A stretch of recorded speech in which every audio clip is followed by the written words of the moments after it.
Hi, everybody. Welcome back to another episode of Devil's Advocate Trades Edition. So today with me, I have the absolute pleasure of introducing someone who embodies strength, purpose, and transformation, Jill Drader.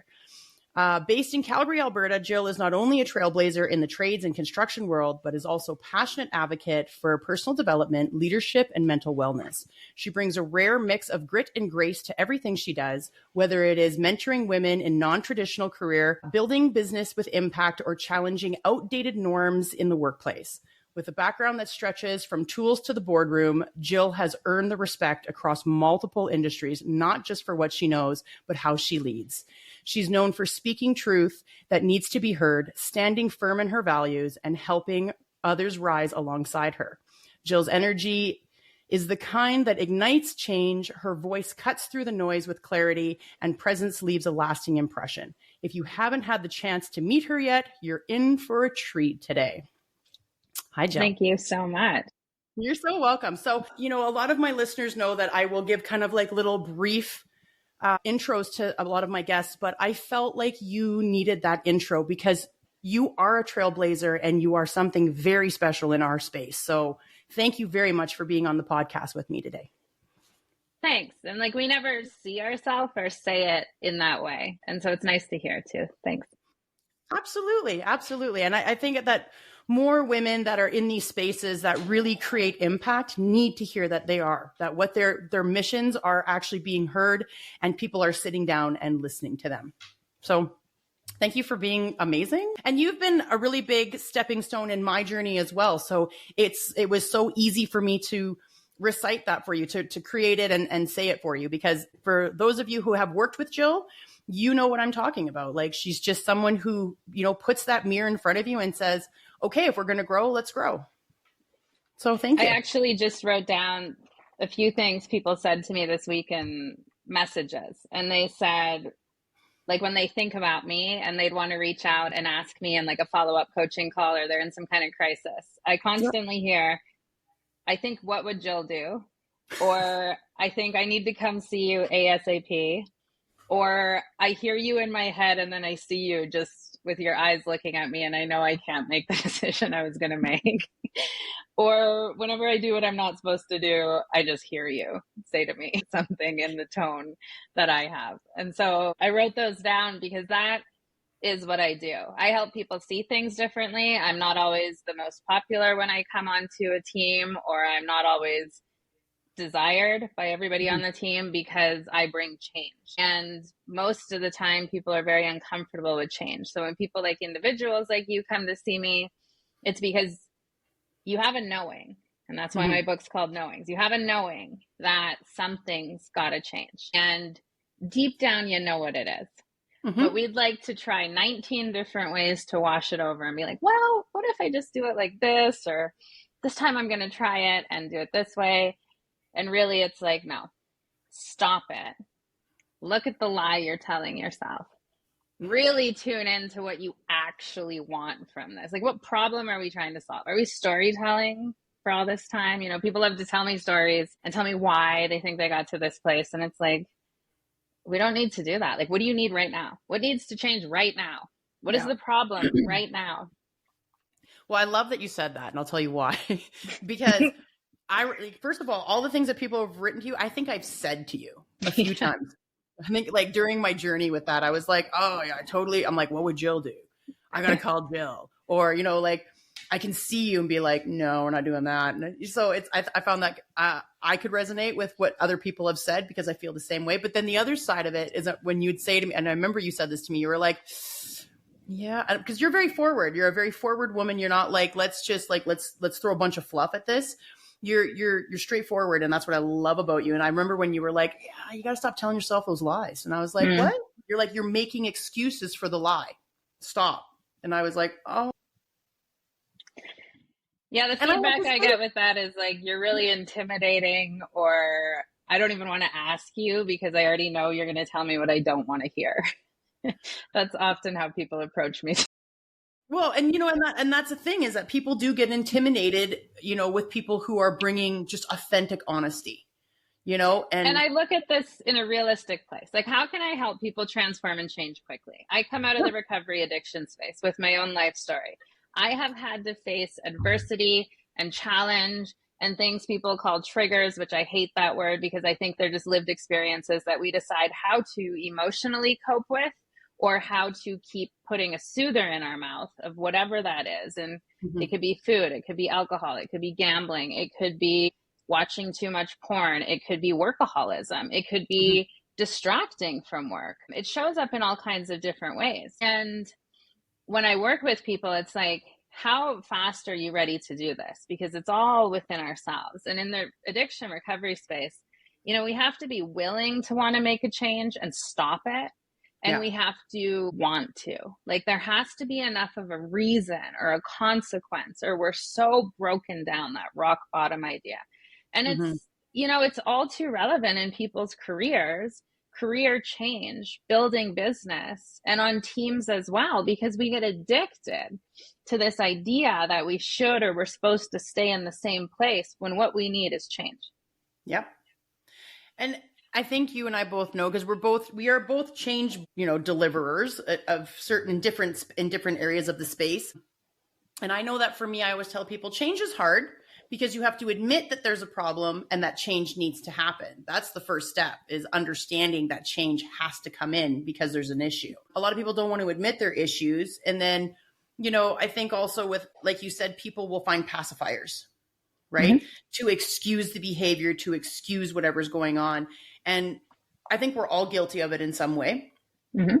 But it's, and I remember, because the one thing that I remember when I worked with you was that I knew I was ready for that change. I embraced the change. I was like, this is not working anymore.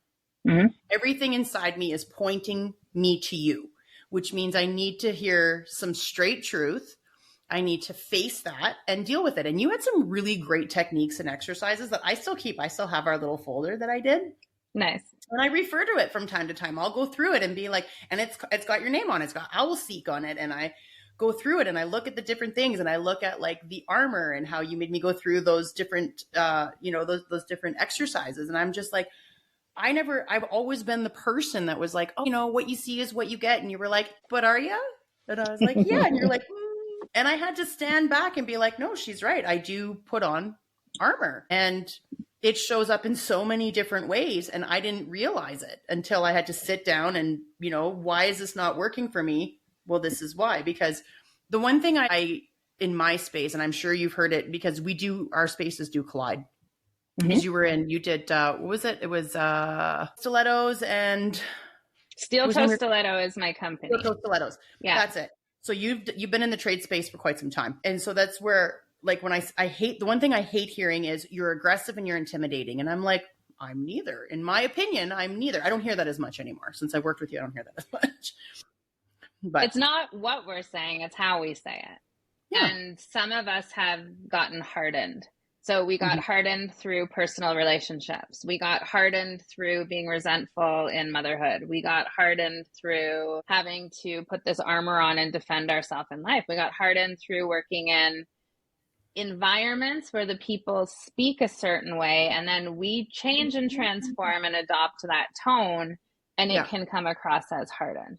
And so that's what I call the softening. Like, I always listen for whoever it is to hear the softening. I was in a room the other day, and this person was speaking so loudly and so arrogantly and so pompous. And it was the archetype of what I can't stand. And I needed to be in the same room with this person. So I needed to conduct myself to make it not come across as irritable or annoying, because that's just not the right thing to do. But I also had to discern within myself, like, what is this really about? Yeah. And it was about this archetype of, like, the male in construction who wants to yell and wants to boast and wants to talk about their field experience. And it was something along the lines of, I started 5 trades, but don't need to complete any because I'm an expert in all of them. And this idea of, like, where do I even start the conversation with somebody like this? In this case, there was no conversation to be had. I was just listening.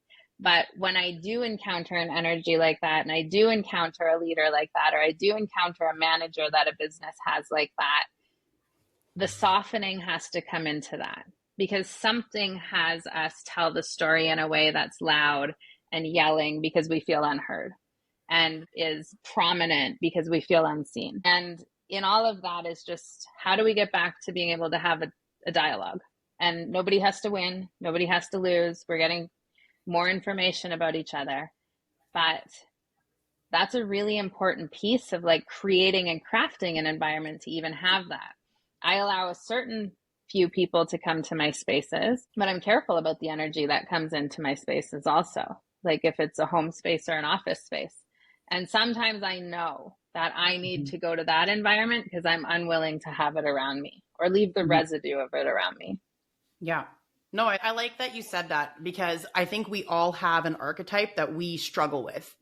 And it's peeling back some of those layers like an onion to be like, maybe we're just in the space to listen, because you can't be the battering ram with them. It's not going to go anywhere. And I have an archetype that I can't stand. And that's, you know, a similar to you, but more so the guy that complains about everything. I know everything, but I'm going to complain about everything. I'm going to complain about the type of people that are working, complain about everybody on the job site, complain about my bosses, complain about my wife, complain about, you know what I mean? There's always some anger behind everything. And I struggle. Well, problem, and zero desire to move to solution. Exactly. But it's also just like a victim mentality. Like, I can't believe I work amongst all these people that do nothing. And I'm like, you do nothing. You do nothing. I haven't seen you move in like 2 hours. You've just done nothing but gum yourself around in a circle about what you don't like, instead of actually being a leader, or you're showing people what they need to do, or lead by example. So I get really frustrated and I'm just like, breathe, just let them go. And then and sometimes those are the ones you kind of have to kid glove, which, you know, I'll be honest with you, working with you has helped me do that a lot more, where I'm able to kid glove that. And then also reaching out and doing some more psychology. What does learning. kid glove mean? Oh, kid glove is like, handle them with care. Okay. Yeah. Softening. Yeah. It's exactly the same thing. Yeah. So before I would have just battering ram them. I'd have been like, listen, you know what I mean? Like I would have been the person that's like, I don't have time to listen to you jaw all day. Go do something. And I would have been the asshole. Right. But with the fact that I don't now I just sit there and I'm just like, in my brain, I'm like, I'm dying inside. But this lends to like what we did in the work, right? Because it's like, are we trying to change something? Are we trying to talk about what needs to be changed? Or are we trying to change ourselves to lead in a way that's magnetized and lead in a way that's attractive to others wanting to lead more like that? And I think that's a huge piece, is that it doesn't come from talking about it more. It comes from embodying and enabling leaders and mentors to get to a place where those dialogues can be had, because it's either a work culture piece that's being shifted or transformed or implemented, or it's something that in a startup, like they want right off the hop for the culture to be that way. But culture is even a new word to talk about changing and transforming through changing and transforming corporate culture.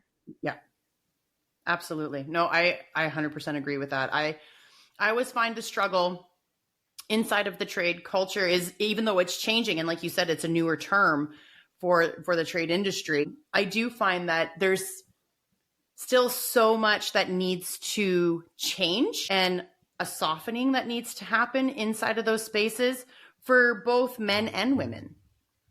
Not just men, not just women, but for both, in order to move forward and feel the optimization of what they bring to that table, to hear those voices say, what you're doing is great and you provide impact, you know, and to have the support and the training that they need, and the empowerment. Like, a lot of bosses don't empower their people on the ground. And that to me is something that I know that when I get my hands on trades, and I'm working as a consultant and I have multiple trades on a site, they're now no longer, they don't belong to that company in my mindset. It's their team, whatever. And I will even stop their bosses from coming onto my site because I don't want them to upset them. And I'll be like, no, I've got it. I'll let you know, you know. And to me, that's almost, it's a protection piece, because I watch what happens. Some employers come on and they're great. And some employers come on and every single worker's pissed off. And I'm like, I can't have that. Like, I had an interesting experience with a group that was doing some oil field work, and an entire group came from Eastern Canada, but they were kind of under the lead of one person who was creating a divisive culture, and a culture where those people thought that they could only listen to that person. And it was actually creating some safety shortcuts. And that was not going well with all of them, but they were too fear-filled to be able to say anything, because then you feel like you might be at risk, or you might feel like your job is at risk, or your place on that team is at risk. And so I think it's just also about like making sure people feel like they're in an environment that's transparent, and that they feel safe working, and they feel safe speaking up, because the leadership encourages that. It's kind of that washed over idea, like there's no stupid questions, but sometimes you can be on a team or in an environment where everything feels stupid, and it just really takes a lot of work. Like, I don't think there's one washed over way to do this, because so many people hold on to so many identities within these subsets of the spaces also, right? So like the nicknames for the different trades and how they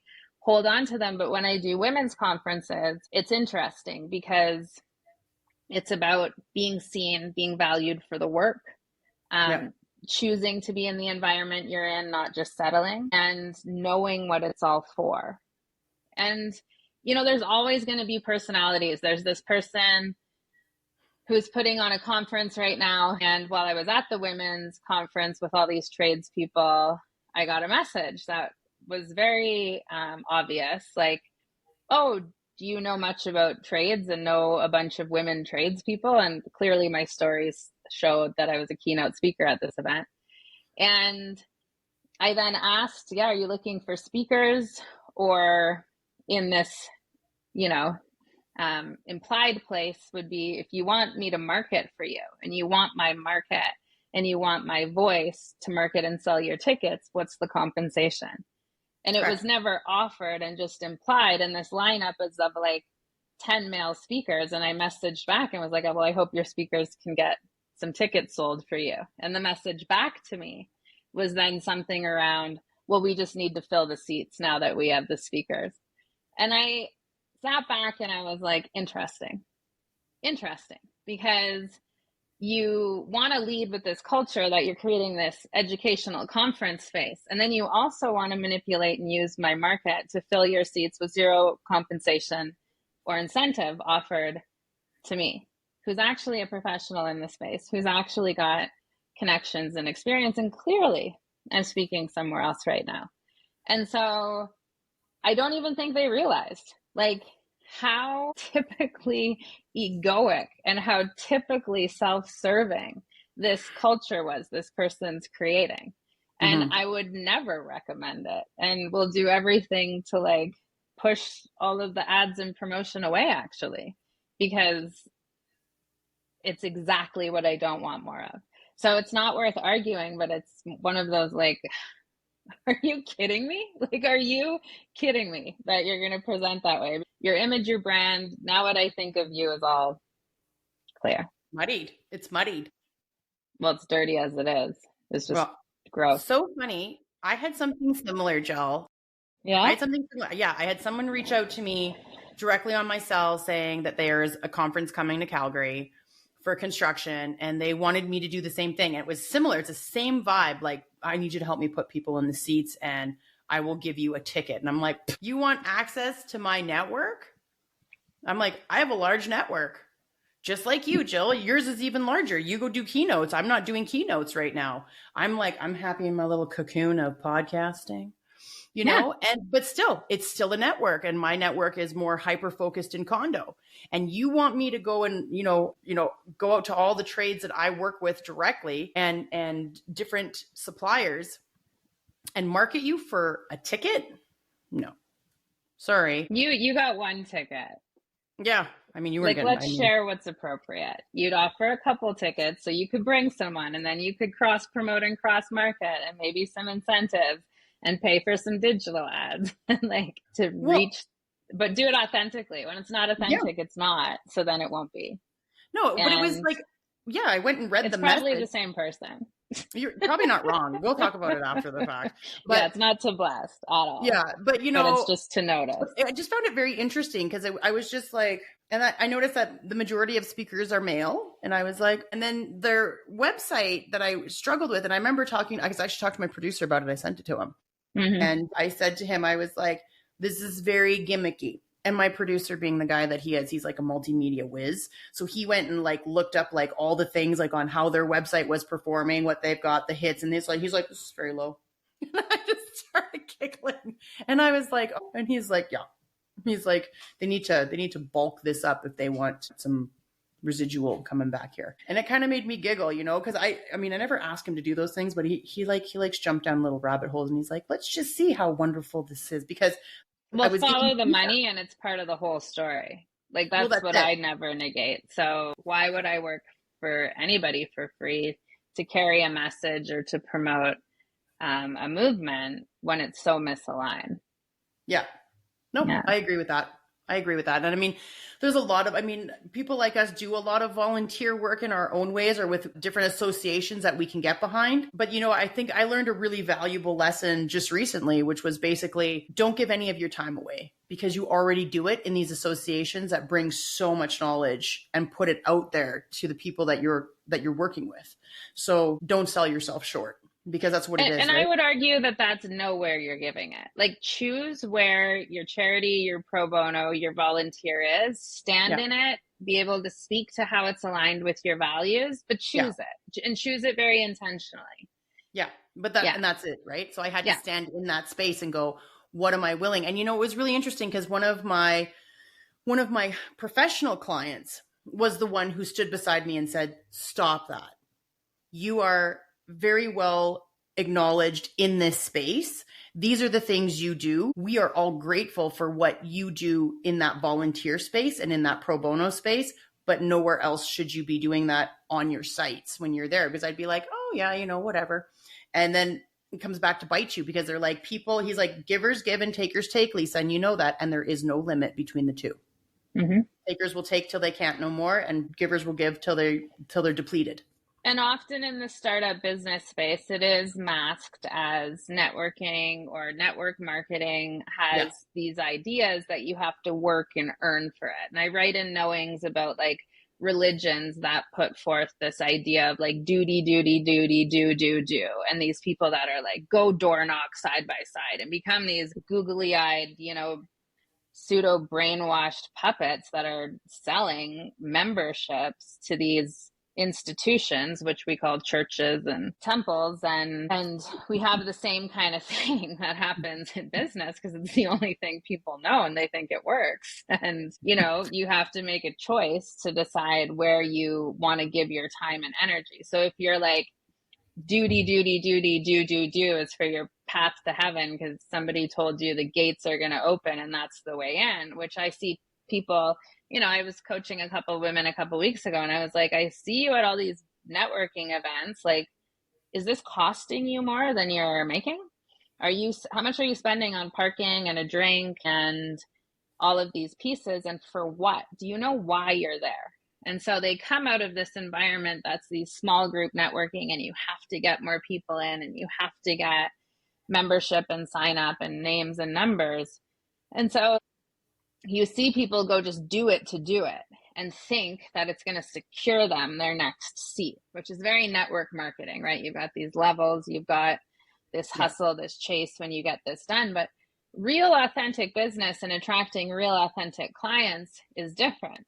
What I find when I coach some trades businesses is they've got the business. You've got a service where people need their air conditioning fixed every July, August, September. So it's probably going to be dialed up then.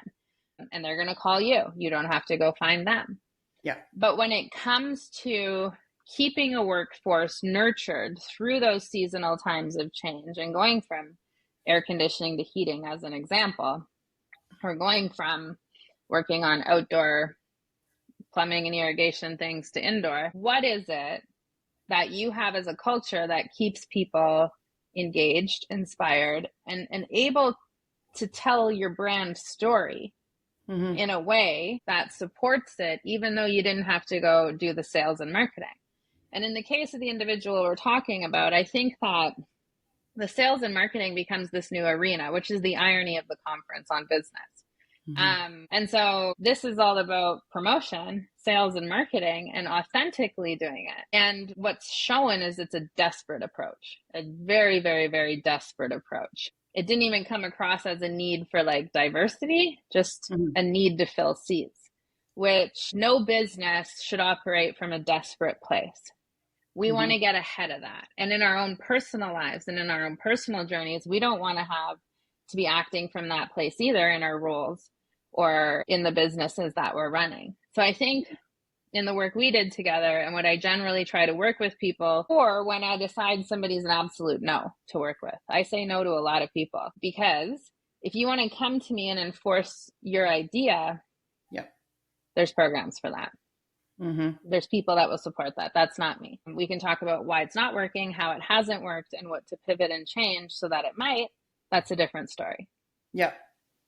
Well, and I will tell you, like, even working with you, because I worked with you last November. It's last November? Yeah, it was last November. Yeah, it was last November. I worked with you because I remember I went to Mexico. Yeah. And right. And, you know, I got to be honest with you. There was so much change that happened so quickly and that I pivoted because of just the work that you and I had done together. So just like you said, like, are you spending more on these networking than you're actually making? And that was one of the big things. That was one of the first things that went. I was like, focus on my industry because I'm getting a return there. There's an ROI there. There's investment. And it wasn't even the industry. It was like niche it down. Exactly. Right. So, and it was funny because I was members with these associations, but I was like, oh, and I was networking with all these other people. And it was like a year and I'm spending money and spending time and doing this. And it was great to bring people together. But then that's when you can be like, I'm a person that needs to get paid for these things and I'm not being paid for it. I'm doing it out of, you know, the kindness of my heart. And I'm doing it for 1 year and I'm doing multiple events a month and I'm not getting anything out of it. And some people will say, oh, well, you know, as a leader, you don't need to get anything out of it. And I'm like, I still need to pay my bills. Well, and it's that you didn't know, and this is what we talked about, was the energy you were putting into the networking could be converted to a product you sell as your service. And it was like putting that fence around it and productizing the offering. And a lot of people don't think about doing that, especially in the consulting space and especially in the knowledge-centered space. And then we end up at these coffees where people just want to extract from us and it's not reciprocal. And Owl Seek is about where logic and intuition meet. So it has to have this feeling in the middle of the infinity symbol that really locks in, and it's your logic and your intuitive self. And it feels like it's a yes, or it feels like it's a no. And when we come to a pivot place, right? You were so willing too, like you'd hit a wall and you were just sick of doing what you only knew how to do over and over because you knew it wasn't the solution, but you came solution ready. And so that's the difference between a client that will have massive transformational change right away or somebody who will say, no, I'm just going to keep trying to do it my way for a little bit longer. My way, a different way. My way, a little different, but similar. like I hear it 1,000 different ways, but that's the difference. Yeah. And, you know, after working with you, so there was 2 things I walked away with. Well, there was tons, but there were 2 things that resonate every day with me up to now. And one of them is understanding and hearing your voice of the pendulum swings.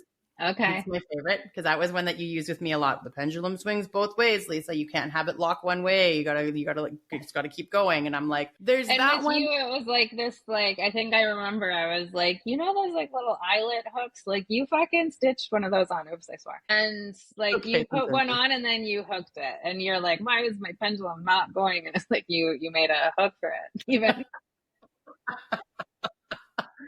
And then, you know, there's like the other one is, oh, my brain stopped because you made me giggle.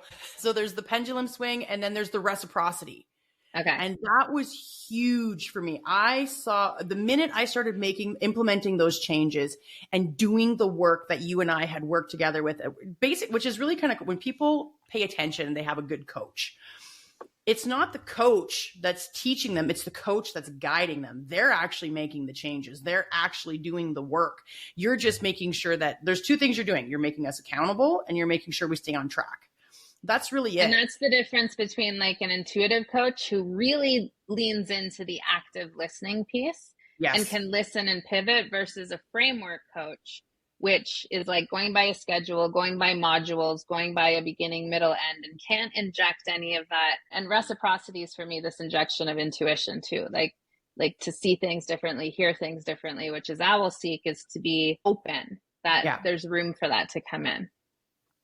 Absolutely. And so the reciprocity that occurred shortly after you and I worked together was just, it was so heartwarming to see that all of these seeds that I had planted for years were now coming towards me. And even now, like, I'm so grateful for the time that I spent formulating and building rapport with all of these wonderful people inside of my industry, like just my little niche of the industry, that when I sent out a review and said, can you review? And everybody responded. And I remember reading the reviews and just becoming overwhelmed, because it wasn't like, you know how some people will just be like, yeah, she's great, 5 stars. And you're like, or, you know, like, yeah, she's okay. She helped us 4 stars or whatever. It's just super quick.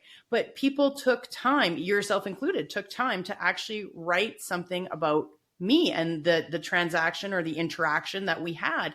And that was just, it warmed my heart. I was like, oh my goodness, like thank you. Like, and that's one of the best things we can do for other businesses in the spirit of reciprocity in a day. Like, I find it important for food service. I find it important for the nail salon because they're local owners. They're employing locally. And it matters. Like 100%. It matters. Yeah. And it 100% matters. And I'm going to tell you, I have a friend of mine on Facebook, and he is very engaged and active inside of our Airdrie community. And he posted the kindest thing about somebody that works in the area that helped him with lawn care service. And he's like, over the last couple of years, these are the things. And he had the before and after pictures and had nothing but nice things to say. And I wrote in, thank you for writing something kind, because people forget to write the good. And he just, he thumbs up it. And I was like, because it's true. So many people, some people can go to a service, have a service that they've had for 6 years and they forget one thing or they do one thing wrong. And then all of a sudden it's 1 star, but they don't talk about the 6 years of great service. And there's really good people out there. Like, there's really good people out there. Yeah. And like, I love seeing that, especially on like, public forums where people are like, this is a really great place, or I really like this restaurant, or I really enjoyed it, or my experience was this. And it's very positive. It's good for the business. And it's also good for that person's soul, because they get to say and express their joy of being able to experience that. And I think that's a great thing. Not a lot people I find in today's society, not all, but quite a few, just want to be angry about stuff.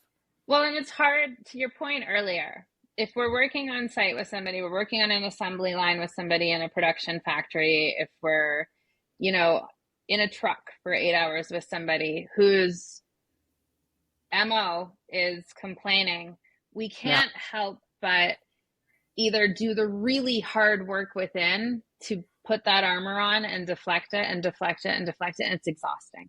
It is exhausting to keep negative energy away from you. It's so hard. So we leave miserable at the end of the day, and we take that low vibration energy home, or we do the hard work. We acknowledge what it is. We try to implement the change. We try to implement the pivot for the environment pieces so that we can be in an environment we're okay being in. And then we make the hard choice to leave if it doesn't work, to have to change. Yeah. But it depends who we're around. So on that pendulum swing, we can be complaining all the time, or we can be putting good out to the world, and we can be putting positivity out. And that's what Women in Work Boots and Steel Toe Stiletto was always built on. Was never the idea. And I think it's actually a bad idea to think that we're going into an existing structure, we're going into an existing culture, we're going into an existing kind of company, and we're going to make changes from within. No. The real win is to build alongside so differently that when it comes up, people are like, Who did that? How did that get over there? Mm-hmm. And what is that? And it has to be so different, but we quietly build over here until people are asking questions about how we got there. And I think in this space of culture change, diversity change, just this idea of like the tone changing, that Mm-hmm. stuff has to be built alongside. Yeah. I don't think we do the work from within. And Mm-hmm. so when it comes to being asked what I think about apprenticeship programs and the formal structures of that, formal structures of training, some of those pathways will remain pathways because of the whole reason they were built. Mm-hmm. They were built to feed into a unionized environment, a unionized community, culture, mm-hmm. and that's what they're for. And they're needed and they're necessary, mm-hmm. and they'll go as long as that work is there. But on the other hand, we don't model that in some of the other trades. We don't model that in the other occupations. And we don't model that as a societal way forward. We know it doesn't work well. Yeah. And we know it has its limitations and barriers. So the building alongside, as we're bringing tech in, as we're bringing innovation in, as we're bringing these new ideas in, I think it's about changing all of it. And that's education included. Mm-hmm.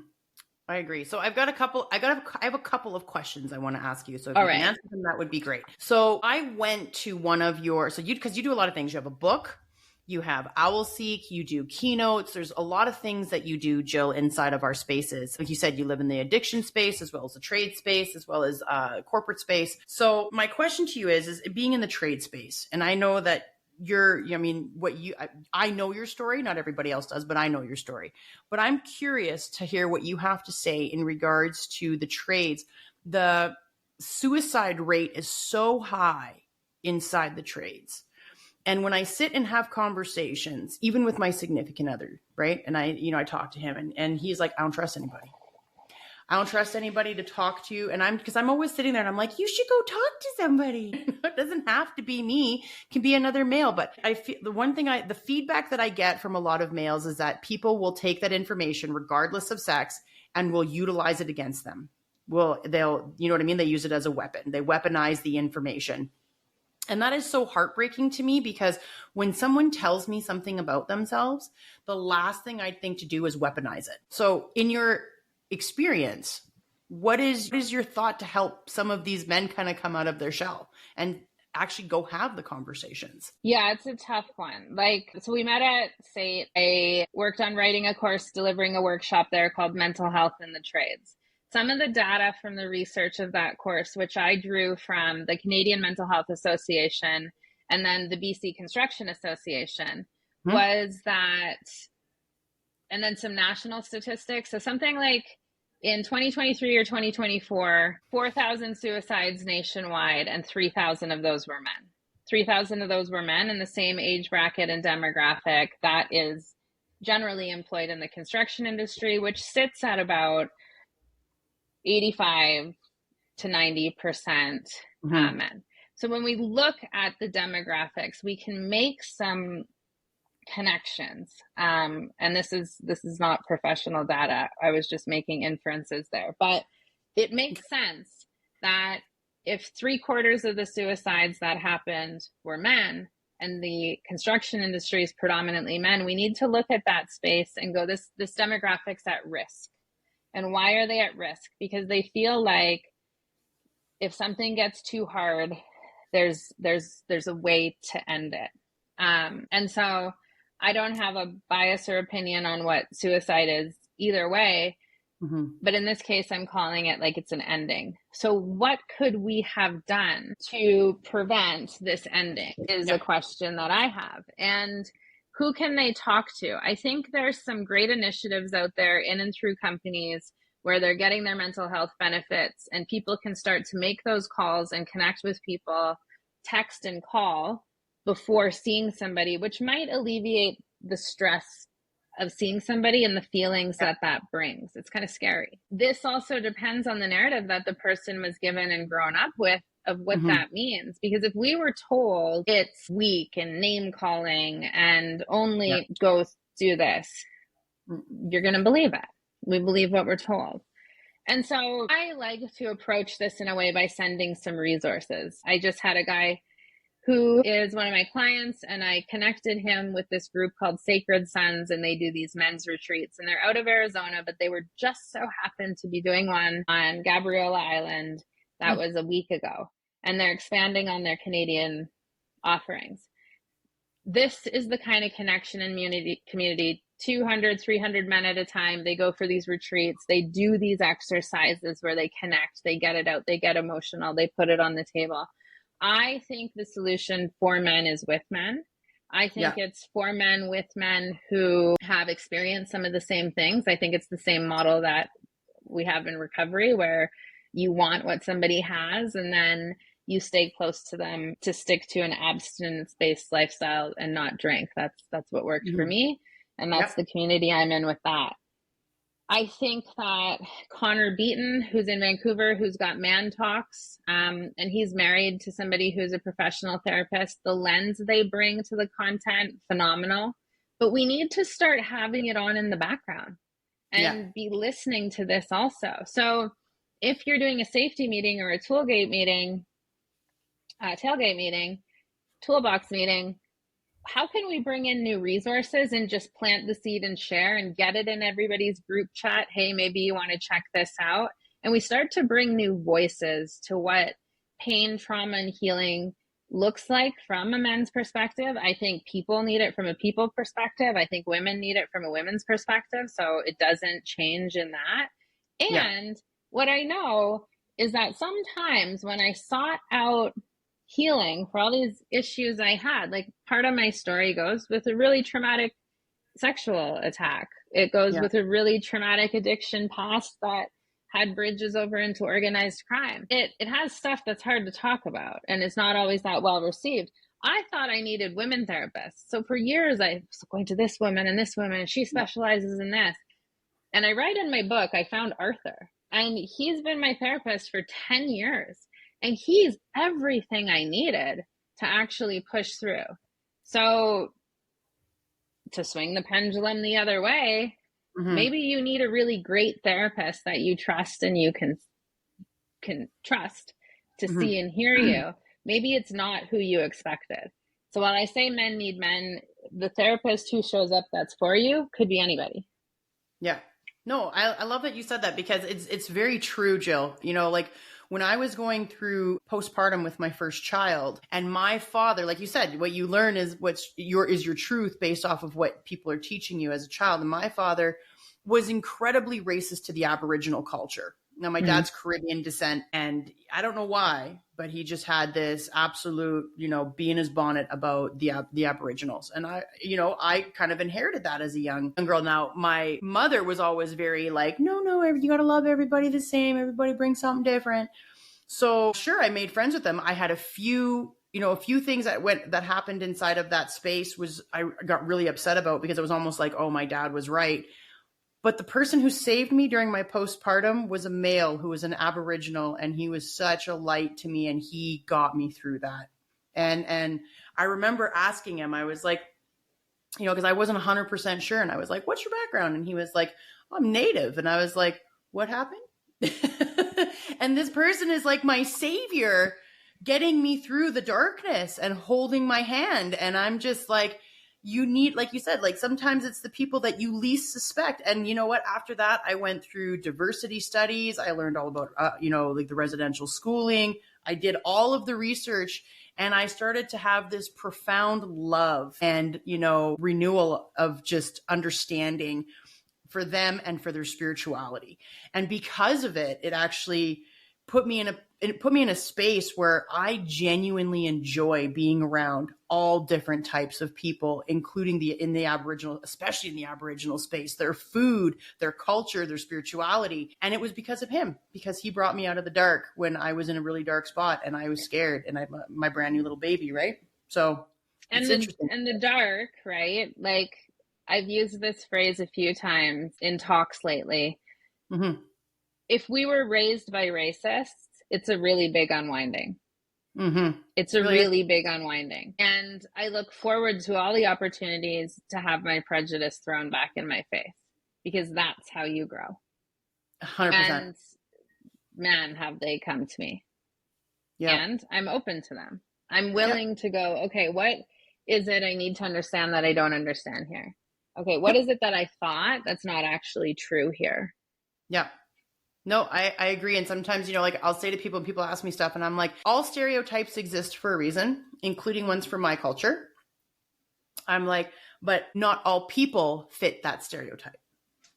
And it's something I teach my children all the time. If they have, because their father, unfortunately, is very racist. I always tell people I'm equally prejudiced. I love you all and I hate you all at the same time as a joke. But my children, I tell them all the time, I'm like, hey, I agree. Stereotypes exist for a reason because multiple people in that group have done something like this. But here's the thing.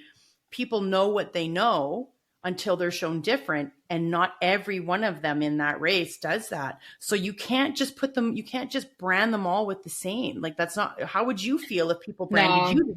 You know what I mean? And raising kids is hard. Like I've brought this one down to like, what behaviors are we talking about here? And taking out some of those pieces. Cause it's like, what are we trying to teach anyways? What is the lesson coming out?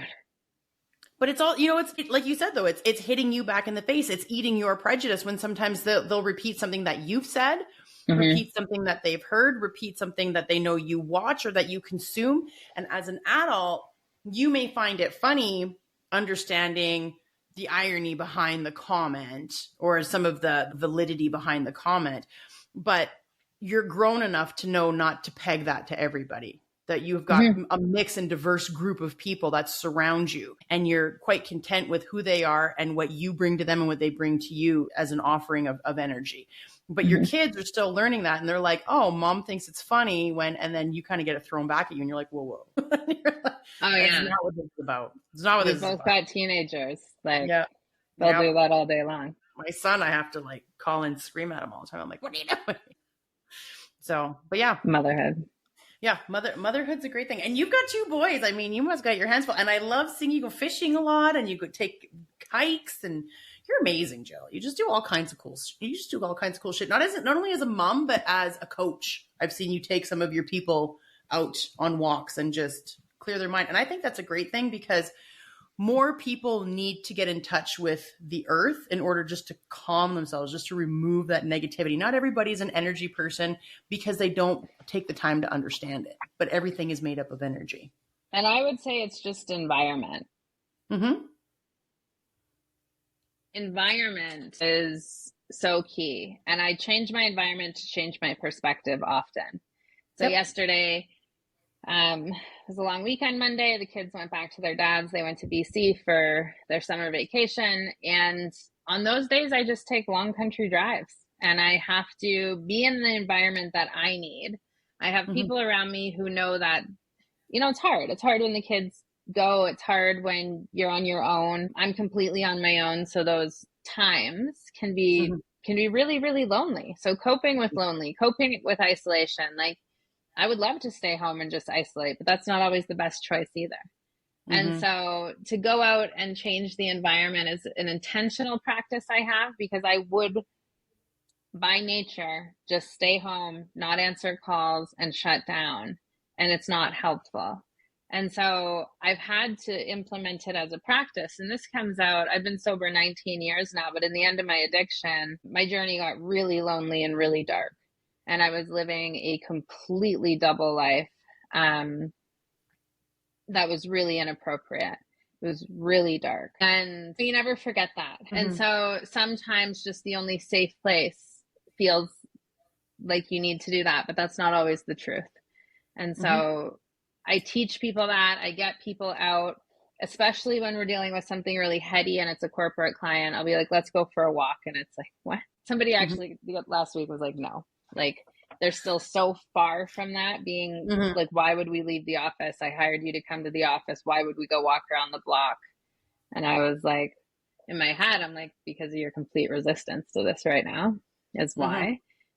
Yeah, but that's fine. We can do it here too. And it's really key to retreat. I have this idea of retreating every day and teaching people to retreat and find a place to retreat, even if it's to go just for 3 deep breaths and letting that energy out. That's not ours to carry, especially if we work in environments, work in frontline, work in customer service, work in retail, work in customer facing.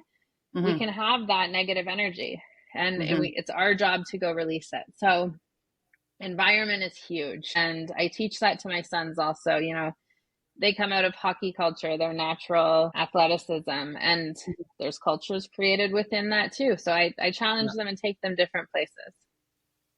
Yeah.